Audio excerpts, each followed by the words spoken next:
Now imagine that I want to create a round for all the edges which are seen in the geometry. So for that particular case, I have to click on the round command and I have to select control and go to each and every location wherever I'm finding sharp edges, and I have to enter the total radiuses what are required for me, and it is basically a very lengthy process.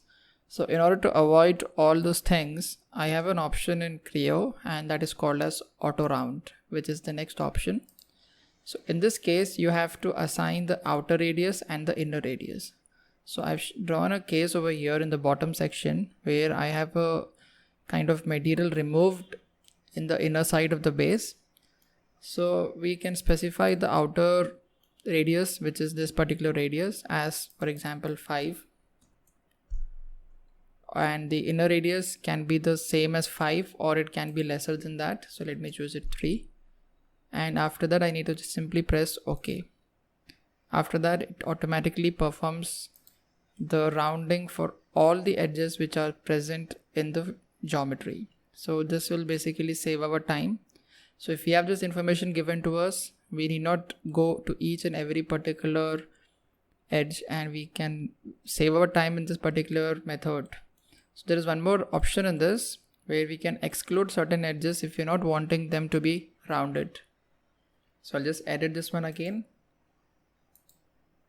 Now imagine I don't want this particular edges and I am not interested to round them. So I have to go to exclude command and I have to select the edges. So for that I can just select by clicking control the edges which I am not wanting them to be included.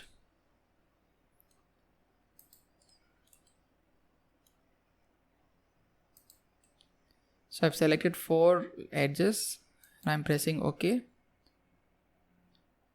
Now you can see that all the edges are rounded, but this particular edges, maybe I have not selected this edge, but this particular edges are not rounded. So let me just cross check. Yeah, I have not selected this edge. Let me add this edge as well. So I have 4 edges right now. Yeah.